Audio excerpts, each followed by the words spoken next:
good hands and great hands. Hi, I'm Paul Wolf. We all know that good hands usually turn into losers. When it comes to all your insurance needs, our hands are unbeatable. Call the Wolf at 835-9653 today. Welcome back to From300Level.com's podcast number 2. I am Frank Wolf along with Tony Fiorello.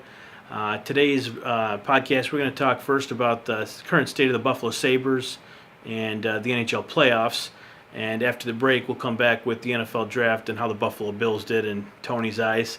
I know when we ended our last segment, you were high on Josh Rosen, not so high on Josh Allen, and things went the other way. But I think a lot of us were like that, Tony, so don't be down on yourself. But, hey, we may have the ceiling. Who knows? We'll come back to that in just a little bit. But just want to catch you up on some Buffalo Sabres news if you were under a rock the last week or so.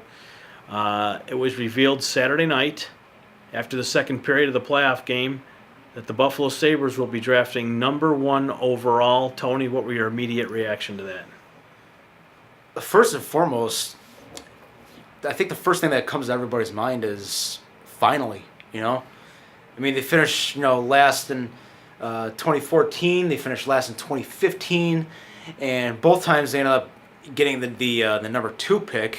Lose out to the Florida Panthers in 2014. The Panthers ended up getting Aaron Ekblad. Buffalo takes Reinhart, and then in 2015 they finished last, and they ended up losing out to Edmonton, getting Connor McDavid. Excuse me.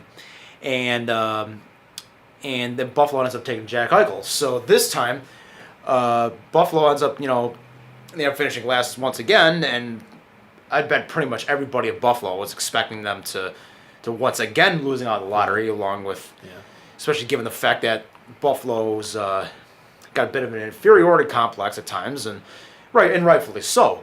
But they finally end up winning the lottery, and they'll get the rights to draft Rasmus Dahlin, who is a generational defenseman. It's one that Buffalo's been lacking for a very long time. That's what they've been saying about Dahlin. Of course, we had a first up-close and personal relationship with the guy, so to speak, at the World Juniors, which we were covering. Francis Beck was down there for 300 level as myself. He had a tremendous series. I don't think anyone will take that away. He might have been the star there until their elimination, unceremonious elimination, if you will. How much of the post-loss celebration or uncelebratory celebrations that were having, how much is that going to have an effect, you think, on teams viewing him? How hard of a time are players going to give him for that, for the way they behaved after? I don't think much at all, to be totally honest with you. It was revealed actually earlier today that Dahlin's actually going to be suspended for 2 games by the IIHF for his actions there. But then again, it's really just maybe just a slight bit of immaturity. And then again, at 16, 17, 18 years old, how many of us have actually done a lot of things that we're actually proud of? Every once in a while we do stuff that that we look back on and say, oh geez, why did I do that? Well, it's a learning experience for him, and he'll grow up, he'll learn from it. But kids being kids. Yeah, exactly. Kids being kids, and I don't really think it's going to have much of a impact. Yeah, after the first couple of weeks in the league, a couple of goals and a couple of big hits, people will never remember that. Right. So I think it's obviously, Sabres' birthday came early, so to speak. I don't think the fans could be any more excited about this pick that they're going to have, number 1 overall. The focus is going to be around the Sabres, who's got the first pick. So the Buffalo Sabres will be the talk of the town once the Stanley Cup's been handed out and everything else. Leading up to the draft, the Buffalo Sabres will be front and center. Of course, the draft's down in Dallas this year. We might be heading down to that one. Love going down to the city of Dallas. It's a great arena, great atmosphere for hockey. Even though they beat us back in '98, arguably. 99, yeah, 99. But it's a great place to watch a hockey game. Had the luxury of being down there a couple of times. Saw Connor McDavid's first goal there. But anyways, there's no doubt Buffalo is going to select Rasmus Dahlin. They'll have 3 Dahlins on the roster eventually. Or 3 Rasmuses on the roster at some point. Asplund, what do you make about him? He's a good prospect. He's certainly shown he's got potential over in Sweden and whatnot, and I think I wouldn't be surprised if he ends up signing his entry-level deal and finally comes over to Buffalo this year, and if he doesn't make the team out of camp, he'll likely go to Rochester, and he'll probably do be pretty successful down there. And that's good for him. You want him to play the North American style, get acquainted, learn to speak the language a little better than he probably is now. I know that Darlene's is working on his speech now, speaking English, and that'll be good for everybody, of course, and himself. Understanding what the coaches are telling him in Buffalo. I think Phil Housley is probably wetting himself over this prospect. I know I am, and I'm sure a lot of other Sabre fans are, but to be a coach of a guy with this caliber talent, the Buffalo Sabres really haven't had this good of a defenseman coming out of a draft. I want to say, you could talk all you want about Mike Wilson, you could talk all you want about even Rasmus, but I don't think there's been this much hype over defensemen since Phil Housley, in terms of who Buffalo was going to have an opportunity to draft, in terms of prospects. Probably goes all the way back to Phil Housley. Can you think of anyone else that we've drafted or brought in a young prospect that played on the blue line for us since Housley? Probably not. I mean, when you look at the team's recent history, Tyler Myers, when they brought him in, he was a first-round pick, and nobody really expected him to develop it at the pace that he did. His first 2 years, he was pretty successful. Obviously, winning Rookie of the Year in 2010, and then obviously it was all downhill from there. And Jay McKee, going back to further, a degree, but this isn't the same player. Yeah. Well, McKee was a first-round pick, Yeah. but I don't think anybody really saw him developing into an elite defenseman. Yeah. Brian Campbell, I believe he was a late-round pick when he first came in. Alexei Zhitnik, when they traded for him, he was a younger defenseman. Yep. And, Who had already Los been through a Angeles. Stanley Cup playoff run. Yep, with the Los Angeles Kings in '93. Phil Housley, yep, he was a high draft pick. Jim Schoenfeld, he came in the league in the early '70s, along with guys like Jerry Korab and them acquiring Tim Horton their first couple of years in the league. But really, I don't think Buffalo's really had a defenseman that's been worthy of such huge hype since probably Phil Housley. Yeah. And Dahlin's actually has the potential to be better than Phil Housley. Hopefully, yeah. Yeah. That'd be great. Mm-hmm. Yeah. So I'm interested to see how this plays out. In all likelihood, Botterill's phone's off the hook. What do you need for it? What do you need for it? But he'd be an idiot to move this. No, there's no way he's moving that draft pick. But what do you think it would take for Botterill to say, I'm listening? I'm not going to make the move right now, but I'm listening to you. You've got my attention. I mean, you're talking maybe the next 5 first-round draft picks. What happened with the Oilers? How'd the Oilers get those 5 first-round picks? They made that deal with the devil, so to speak, where they ended up with all those first-round draft picks. And maybe it had a lot to do with losing, but they were given so many first-round draft picks for a certain player. Was that with Ryan Smith? It had something to do with the Ryan Smith deal. It's something along those lines. We'll have to do some homework. You're not referring to the lottery, right? When they won the 3 in a row, 2010, 11, 12. Yeah. Well, they ended up winning those. They ended up winning those 3, and then obviously getting the Connor McDavid thing. But I honestly think the only way that Buffalo could possibly trade the pick to Rasmus Dahlin is if Wayne Gretzky came out of retirement, or if Edmonton all of a sudden offered up Connor McDavid. But then we all know that's not happening. But if let's say Tampa said, you know what, here's Victor Hedman, here's our next 2 first-round draft picks, and pick another player. Mm-hmm.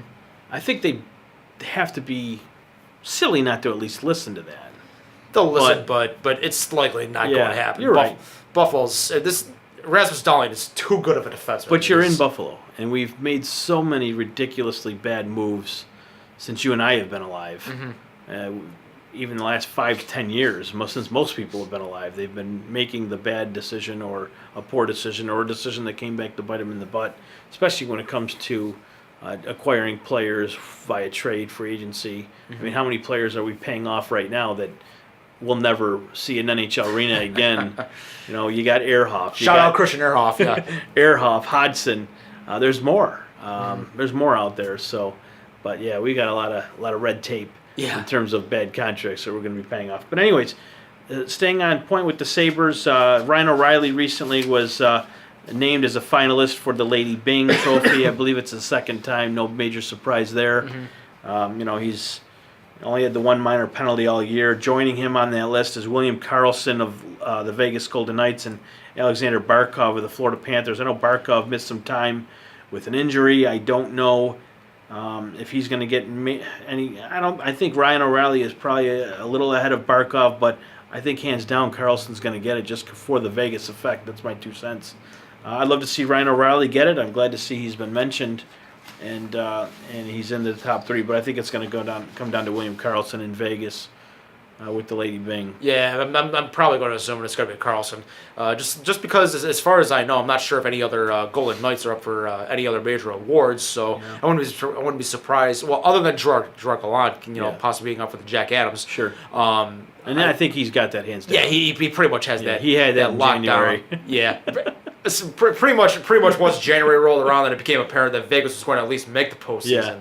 Yeah. Everybody, pretty much assumed that Gallant's going to be hands down winning that award. If Gerard Gallant doesn't win it, then there's definitely was Russian collusion. It probably could be. Signed a couple of our free agents, if you will, Tony, in the last 48 hours or so. Victor Olofsson. They signed the forward two-year entry-level contract. He's a 5'11", 173-pounder, born in '95. Just recently completed his second season with Frölunda HC of the Swedish Hockey League. He had a career best 43 points, league high 27 goals in 50 games. He was a 7th-round draft pick, 181st overall at the 2014 NHL Draft. Through 5 seasons, he's totaled 117 points in the SHL, playing with Frölunda and Modo Hockey. So that's a nice prospect for Buffalo to have in the fold, and hopefully he'll spend some time in Rochester next year getting to know the Buffalo Sabres organization and the system that we play. But that looks like he could be a nice prospect for us in a team that desperately needs them. Mm-hmm. Rochester got bounced so quick out of the playoffs. I don't know what that does to Ullmark's value. They have him slated, from what I'm hearing, as being the Buffalo Sabres starting goalie next year, or at least in the mix. What's your take on how things ended with Rochester, specifically with Ullmark? Yeah, well, he ended up allowing, I believe, 6 goals? Too many. Yeah, let's just say too many goals over one a 3 game span. At least. One too many at least. And, I'm not sure if that's going to do anything to Ullmark's confidence. I mean, it probably shouldn't because it's only a 3-game stretch. But still, Botterill might be sitting there kind of wondering, okay, if we don't bring back Robin Lehner, which at this point it's looking likely that it's not going to happen, Chad Johnson is probably going to end up walking too, considering how poor of a season he ended up having. But I could see Botterill, bringing in Ullmark slowly, kind of splitting the job with someone else over the next year or two, possibly signing another veteran off the scrap heap, so to speak, and have them split time and net and really see what happens, what goes from there. Yeah, there's a list of free agent goaltenders out there that we could take a look at maybe in our next episode and just kind of go down and see who's available and who the Buffalo Sabres should pick up. Mm-hmm. With the anticipation that Lerner and the Sabres are going to walk away from a deal, mm-hmm. which seems more than likely now, I guess. Maybe not so much when we look at the free agents, but I think for Lerner, he needs to move on, at least. I think he's had enough time in Buffalo. Yeah. And probably wants to get out. He's one of the Murray boys. Mm-hmm. Murray sent a first-round draft pick over for him. At the time, I was one of the only guys that I can remember actually defending the move, saying that this guy had a really good minor league career, played very well for Ottawa. Couldn't stay healthy though. Just couldn't stay healthy over here or over in Ottawa. He's not staying healthy here, and I think when we got him, he was damaged goods, Tony. Yeah. When he came here, I believe he was damaged goods, and I don't know if it was the Sabres doctors couldn't see this or what, but he got off to a bad start here, and he turned in some decent numbers, given the fact that we were a last place team. If you look, and the fact that they had no defense core in front of them either. Exactly. So. It'll be interesting to see. Maybe Phil Housley wants to keep him around. We'll see. I thought, to me anyways, they let Johnson and Leonard let too many lazy goals in. How many times did you hear Generette say, I'm sure Robin wants that one back. I'm sure Chad wants that one back. I heard it every other game, And they also announced that they signed Casey Nelson to a 2-year contract, only making $812,500. So that's chump change in terms of the NHL contracts go. 6'1", 185, He's 37 games last year. We signed him, I believe, right out of college, if I remember correctly, right out of Wisconsin, where he was a pretty good player in the NCAA. Thoughts on Casey Nelson? Is he a long-term solution? Is he a guy that you can see in your top 6, say 5 years from now, when you're making a cup run, or no? I'm not sure. I mean, he could potentially develop into maybe a top 4 defenseman, but as of right now, he's obviously a third pair D-man. But he's got the potential to get better. But I'm not sure if he'll end up being a superstar, to put it that way. But I do think that that they might be able to develop him for another year or two and see what happens. And if they don't like the way he's on pace or where he's going, they could just let him walk. Yeah. And especially given the fact that they signed him for under $1 million a year, that's almost a steal for Botterill at this stage. We've got the Combine coming up in a couple of weeks, and I know we're credentialed for it, so I'm looking forward to providing some coverage there for our fans and our viewers to from the 300 level. We'll have some video. We'll be speaking with these prospects, and we'll hopefully have an opportunity to talk with Jason Botterill or Phil Housley, or maybe a couple other scouts from around the league. I know Craig Button has joined us in the past, so hopefully we'll be able to get Craig Button. He's obviously a wealth of knowledge. He's been all over the place, and he's been very successful in the NHL and post-NHL career as well, working with the NHL Network. So we'll be around for the Combine. Tony, looking at the Sabres real quick, though, their defensive pairing, it's going to look a lot different next year, or it could look a lot different with the addition of Dahlin. Do you see Ristolainen sticking with the team, or do you see Botterill reaching into his Rolodex and saying, you know what, maybe this guy needs a change of scenery too? I hope that doesn't happen. I think Rasmus on a second pairing of 18 to 20 minutes a night, I think he's a guy you're going to want to lean on, especially once the Sabres make that the playoff run. What's your thoughts on Ristolainen long term? Yeah, I don't see Ristolainen getting traded. I know the guy who originally floated that theory out, I believe, was Jim Matheson of the Edmonton Journal. Possibly floated out the rumor of them possibly flipping Ristolainen over to Edmonton in exchange for maybe another draft pick, but I don't see that happening. I don't know of a draft pick, but I think the Sabres can make a run at a player like a Nugent Hopkins. Do they need a Nugent Hopkins? I mean, you're a last-place team. Anything will help, but look what they got for Taylor Hall. Right. I mean, not a top-line defenseman, and look how well Taylor Hall's up for MVP this year. Mm-hmm. So Edmonton, they've been burned already. I don't see them getting burned again, but after what they got for Taylor Hall, I could easily see them flipping us back a Nugent Hopkins type player. But I just don't see Phil Housley wanting to give up on Ristolainen so soon. We all saw that this year. This is really the first year that we realized where Ristolainen is not a top pair defenseman. He can play well in a set amount of minutes. He could play well in the power play when given the chance. But as a top on any other team, like for example, if he was on, let's say any of the teams that are currently in the postseason, he would probably be a second pair defenseman on them. Yeah. Now, Buffalo may have to get another one in order to keep Risto on the second pair permanently, along with somebody like a Scandella or whatnot. But as of right now, I could easily see both Rasmuses being the top pair for now, and then possibly making another run at the D-man, bump Ristolainen down to the second pair with Scandella, have Goulet be on the third one, and then just let it shake out from there. Maybe bump up. Who's the other little guy? Was injured last year. McCabe. Yep, Jake McCabe. Jake McCabe, yeah. So maybe you have McCabe up there with the new guy, Dahlin. Or maybe they bring Scandella up to the top line. Who knows? Because he didn't have the greatest of seasons. Or just have Goulet and McCabe on the third pair. Yeah. Either way.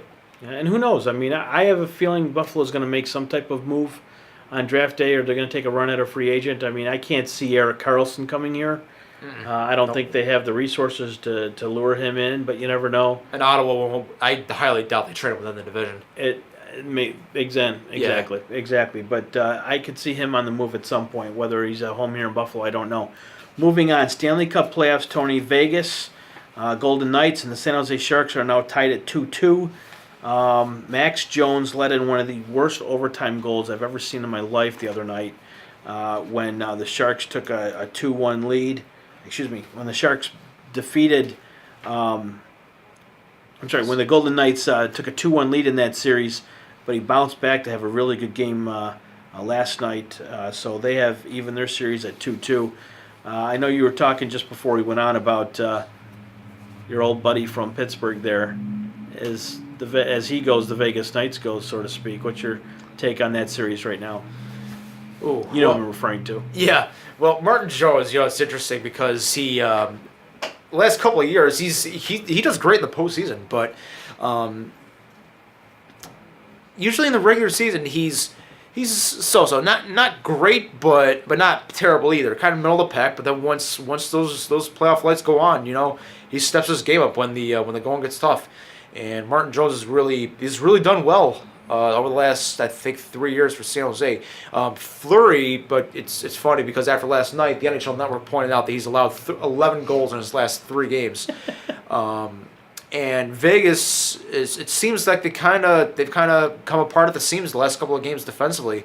Now maybe it's looking as if the Golden Knights are finally starting to run into some adversity, which quite frankly they really haven't had a lot of adversity to go through over this past regular season. They've had eternal expectations and the expectations and whatnot of the media and fans and whatnot, but other than that and the early season goaltending injuries that they had, they haven't gone through that much adversity.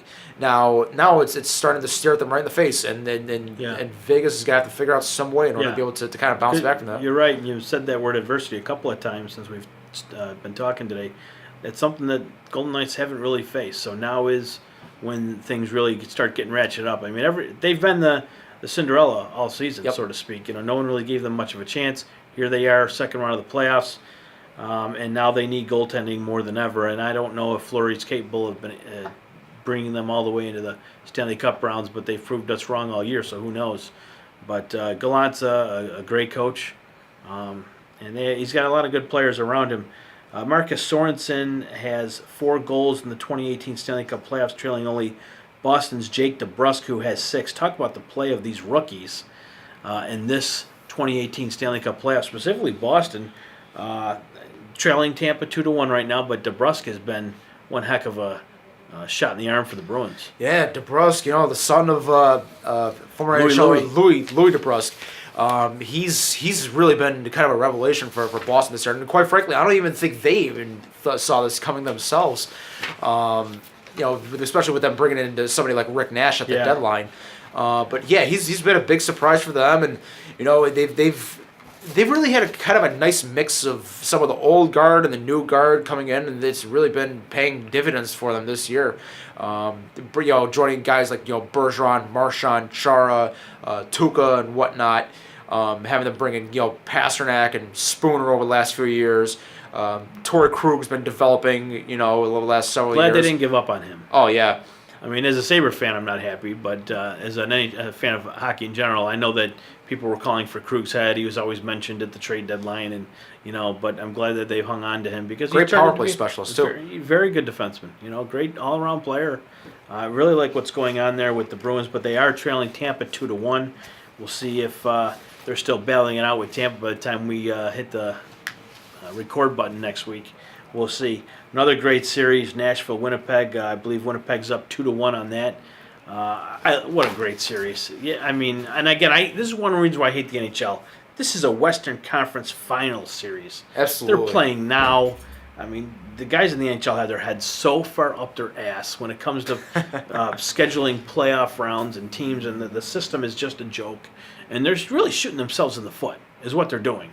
And then how many times do we have to flip from game back and forth? I mean, you get the 3 games all played at the same time on a Saturday. What are you doing? Yeah, the schedule makers, it's really been questionable what they've been doing over the last couple of years, especially with having games on the Golf Channel now. I mean, come on, the NHL's got to do something about that. Golf Channel is for golf. I want to work on my swing.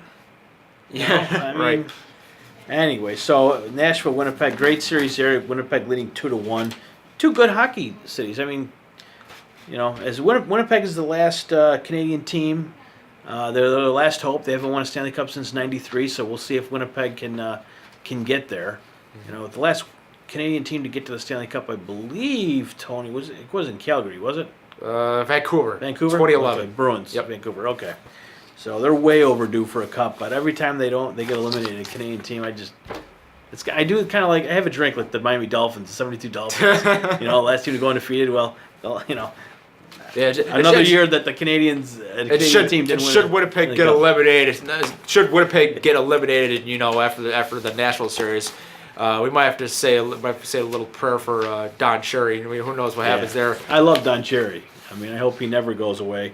I know people in this liberal age, they don't like all the comments he makes, but he's an entertainer.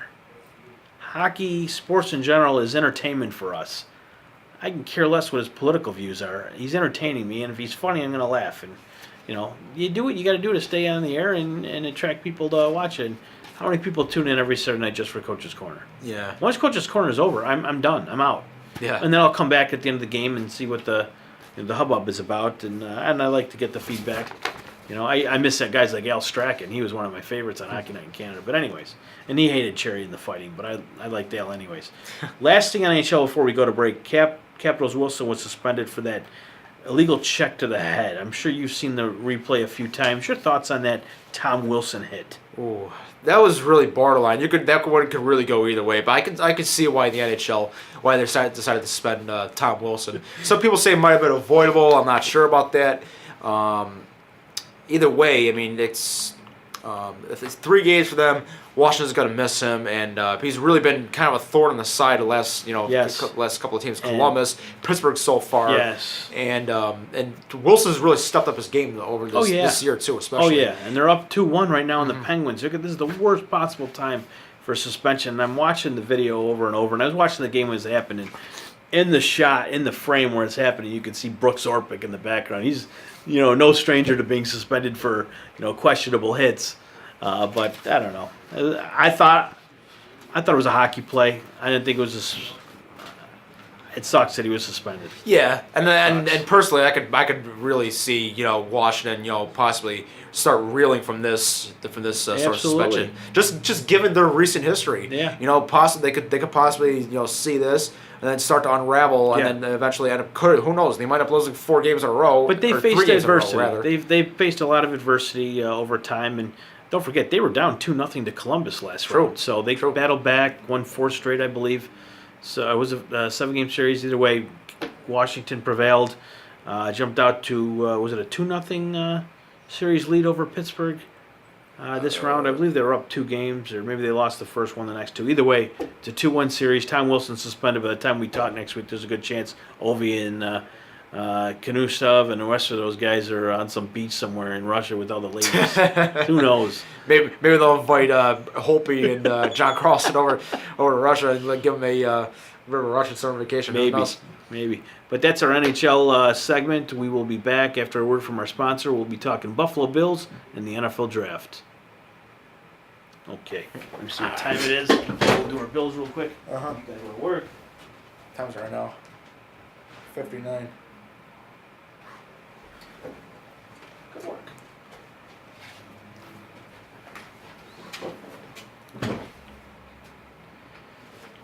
Quick swig.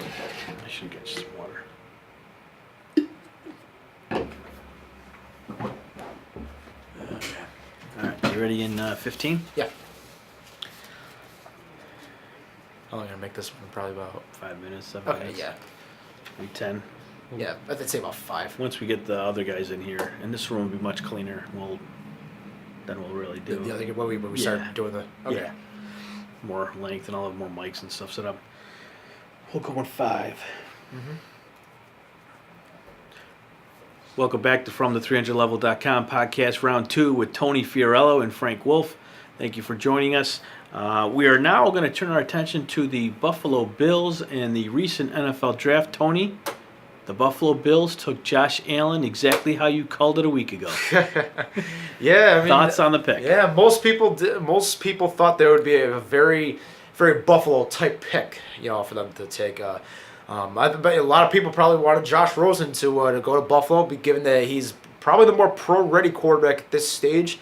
But it's it was easy to see the Bills take Josh Allen just because of, people say, oh, he's big, tall, athletic, he could throw it through the wind and the snow and whatever, but that's not always the way it works out in the NFL. Sure. You usually need, the accuracy and the awareness and anticipation in order to be able to beat defenses. So, Allen, he's probably going to have to sit behind, A.J. McCarron and Nate Peterman, all year long, and maybe come in maybe later in the season, but I guess we're gonna have to give him a chance at this point, but we'll have to wait and see how it goes. Yeah, and the Buffalo Bills had to really covet this particular player. He had to have blown him away with the off the field stuff, but at the end of the day, it comes down to what can you do for us on the field. Honestly, Tony, I'm numb to what they do off the field these days. I don't care about their political views. I don't care how they dress or what nightclubs are saying. I want to see the results on the field. Obviously we want them to be great teammates, good locker room guys and all that stuff, but the stuff away from the field, I could care less about. You're being paid a ton of money, and you're brought in to be a franchise quarterback. I want to see the results, and I know we're not going to see him next year, I don't believe, but, in 2-3 years, I expect to see this guy on the field and carrying this team on his back, so to speak. And I think the potential's there. I like the strong arm. I sat in the lower bowl. I've been on the sideline during some cold weather games and things of that nature. You got to have a strong arm to throw in Buffalo, and we'll see if he's got the receivers that can come down with, because he may not be the most accurate. The completion percentage thing, Tony, doesn't bother me. It always takes two to tango there. So the completion percentage doesn't necessarily bother me, and that stat to me has been overblown for years. How many times Tom Brady's completion percentage when he first came in the league, everything was dink and dunk. Around 60%. Yeah. And then eventually started going up once he started, getting guys like Randy Moss, Welker, Gronkowski, Edelman, those type of players. Exactly. So he's got some time. I can care less about what people are saying about the pick and cancel our season tickets. They're all full of shit. Josh Allen is at some point, in my estimation, going to have every opportunity to succeed here, and I think with Brandon Beane and McDermott, I think they got their guy. Yeah. Yeah, and it'll be interesting to see how he fits into Dable's offense, especially if it's going to be a Patriots-style system. Then obviously it's going to take, a lot of being on the same page with your own receivers and knowing how to get open against certain coverages and having that kind of accuracy, but. And coming out, that's not exactly what Josh Allen was known for. So it'll be interesting to see, or have to adapt it to what Josh Allen can do. Because if he, I think Dable's smart enough to know that if you try to fit a square peg into a round hole, it's not going to work. By the way, Rex Ryan, you screwed up there. So you took a top 10 defense, took a top 5 defense, and then ended up sticking a square peg into a round hole. It didn't work. The minute he got here and they said that Schwartz and him weren't going to get along, I'm like, if I was Rex Ryan, I know we're talking about draft, but let me go back real quick. I had said this so many times. If Rex Ryan had an ounce of a brain, the first thing he would have done when he got here was said, Jim Schwartz, you're not going anywhere. You're my defensive coordinator. Keep doing what you're doing. If I was Rex Ryan, I would have just said, what is he doing? Let me try and figure it out. This guy's doing a lot didn't have a lot of great players around him to work with, if you ask me. I thought he had a suspect defense talent-wise, but scheme-wise, guys were where they needed to be. Interceptions were high, getting pressure on the quarterback. If Rex Ryan had a brain, he would have kept Schwartz on board and learned from him before kicking him to the curb or allowing him to go out and finding a better opportunity for himself. But Rex was so bullheaded about it, and my defense is so much better. Really? Yeah, but Rex and Jim Schwartz, they each have their own thoughts about how to run defenses and whatnot. So maybe it would have been better off if Terry Pegula had never hired Rex in the first place, because we all know that bringing in Rex, we all know that he's got a bit of an ego, and he wasn't going to let somebody else try to take what he wanted to do, But anyway, that's a story for another day. Yeah, so. but and again, who talked Terry into hiring Rex? A guy who's no longer here. Your immediate reaction when Russ Brandon was resigned. Yeah. The other day. Yeah, he was no more for his marketing and whatnot, but a lot of fans have wanted him gone for a long time, rightfully so, but just because his presence hung over everything the Bills, and over the last couple of years, what the Sabres have been doing. So, even Russ Brandon has gone on the record and admitted that he was with the Sabres purely for marketing purposes because he knew nothing about hockey. Yeah. Buffalo with the Bills, I could see because he at least played college football, I believe. But even when he was general manager for 2 years in 2008 and 2009, it was almost like a bad stench just hovering over Buffalo between 1997 up It's a good way to put it. Yeah. And it was just a nuisance that hung around the team for about 20 years. So, in regards to marketing, he did a good job at it, but when it came to sticking his nose into personnel decisions, not good. So, and then obviously the last couple of years, him supposedly the allegations against him are him having inappropriate relationships with certain coworkers. Can't do that. So good riddance, Russ Brandon. Yeah. I wonder if it was Russ Brandon who leaked or went back, bored out of his mind. Let me take a look at these tweets of Josh Allen's timeline. A guy like Russ may have gone through that, or one of his subordinates, he said, go through this guy's timeline, let's find everything. And I think it's more likely that there was a rival agent probably trying to get somebody else up the board. Could have been. More likely been. not. I wouldn't put it past Russ, though. No. You never know. Not only did they select Josh Allen, getting back to the draft here, Tremaine Edwards fell to them at 16, and that's an absolute steal. Tremaine Edwards, most people project them to go in the top 10. Everybody, McShay, Kuiper, Mike Mayock, Daniel Jeremiah, Bucky Brooks, you name it, all these guys, most of them had Tremaine Edwards going on the top 10. I saw him somewhere he would go to San Francisco at 9. I'd see somewhere he'd go to the Raiders at 10. But he somehow ended up falling to 16. And Buffalo, from what I read yesterday, they actually attempted to swing trades with Green Bay at 14. Although when they got on the phone with them, they told them they had a deal worked out with New Orleans. They ended up trading back. They attempted to trade up with the Raiders at 15. The Raiders said no thank you because they had already traded with Arizona. Then they finally got on the phone with Ozzie Newsome in Baltimore, and the Ravens finally said, okay, well, we'll make that deal. And then they traded back. Buffalo got to 16. And you never know. From what Emmons has shown at Virginia Tech, he could end up being having a ceiling as high as maybe even Luke Kuechly or Thomas Davis. You never know. Could end up being a very good fit for that defense. He's going to start next year. Most likely, he's going to be make an immediate impact on that defense. Mm-hmm. Solidify that linebacker position. He's going to have it should be Matt Milano and Lorenzo Alexander. You still think them two guys? With Edwards, or do you see Milano? I can see starting. Milano, I can see starting. Yes, Alexander, not sure. Not sure on him. Not sure. And why is that? Mostly because Alexander, what he does best is rush the quarterback, and then he's done it the last couple of years. Put his hand in the dirt, and he could line up as a nickel end and whatnot, and he could play Sam a little bit, but as a full-time guy, I'm not sure. I think even Lorenzo Alexander himself might even admit that. Yeah, perhaps. Mm-hmm. Harrison Phillips. Last year he led Stanford. He led Stanford in tackles as a nose tackle, not a 3-4 nose tackle, but as a nose tackle, he led Stanford in tackles, and that's really hard to do.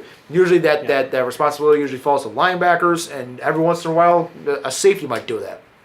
But Harrison Phillips, a lot of people are looking at him and automatically seeing Kyle Williams, and you never know. Yeah. Could end up turning out to be like that. Could be. Smart guy. Very intelligent. Taron Johnson, cornerback, was selected in the 4th round out of Weber State. Mm-hmm. I don't know how to say that. Seemed a little undersized to play the position, but fell to them in the 4th round. Tough kid. He's a good tackler, though. Mm-hmm. Good tackler. Good tackler. Sometimes he misses some. Sometimes he makes some. But he's a guy like I said. They'll automatically have him start off in the slot, and that's probably the best place for him, given his size and the fact that. To me, he seemed like a McDermott kind of guy. Yeah. Kind of a Leonard Johnson type, but maybe a little bit more talented than what Leonard Johnson brought to the table. Perhaps. Saran Neal in the 5th round out of Jacksonville State, and then this Offensive lineman Wyatt Teller out of Virginia Tech, second pick of the 5th round for Buffalo, 6'4" and a half at 301 pounds.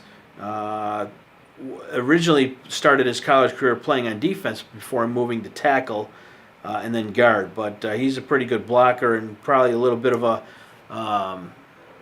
what do you call it?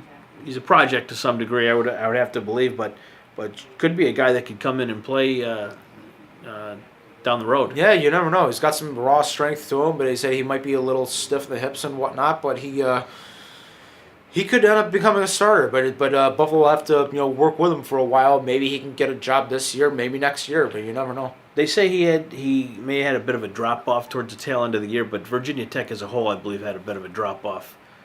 Yeah, possibly, but some injuries. The good news is that he's going to be working with Juan Castillo. And yes. Castillo, when he was in Baltimore and he was with Philadelphia for a long time, he was known for developing linemen into long-term starters, and so he could do the same here with Teller. 6th round, Ray McLeod, 5'9" and a half out of Clemson. It's on the smaller side. Been on the smaller side, known as a bit of a burner, but I'm not sure what kind of a route tree he ran over in Clemson, but he could end up, you never know, he could end up being a bit of a steal, and if not, you could always carve out a niche for himself on special teams. Last pick was Austin Prohl out of North Carolina. Obviously the son of Ricky Prohl, well-known, the relationship there. Another 5'9" guy, very competitive. Watching him, I kind of compared him a lot to Steve Tasker to some degree. Who knows if he'll be able to ever get a real true shot with the Buffalo Bills. I mean, being drafted in the 7th round, I'm sure they're bringing him in to maybe satisfy Sean McDermott and his relationship with his father to some degree. Could you never be, know. but Ricky was a solid. Ricky Prohl was a solid receiver for a long time. Yes, I mean, he didn't put up great numbers, but when he was with the Rams during the greatest Sean Turf years, later in his career with Carolina, he put up some decent production for a third wideout, and it's just so perfect that he would have a son go to the NFL. You know what I mean? Yeah. And I could see him possibly, overachieving, working his way up. You never know. He could carve out a niche here at some point. Yeah. If he's got what it takes mentally and physically, if he has the same attributes of his father, maybe he will be wearing the Bills jersey someday on a true Sunday NFL game day. But that's our Bills and NFL draft talk for now. Unless you have any more surprises. Not at the moment. Well, we'll be back next week from the300level.com. This was podcast number 2. Frank Wolf closing it out with Tony Fiorello. The North End Bar and Grill in Kenmore is the perfect place for friends to get together, enjoy a great menu that includes all the local favorites like wings, roast beef on weck, and the best Friday fish fry in town. Serving daily specials like spaghetti and meatballs, flavorful hamburgers and barbecued ribs, and enjoy 12 beers on tap, including IPAs. The North End Bar and Grill, located at 2692 Elmwood Avenue near Girard. To order takeout or to reserve a table, give us a call at 877-9000 or visit us on the web at northendbarandgrill.com.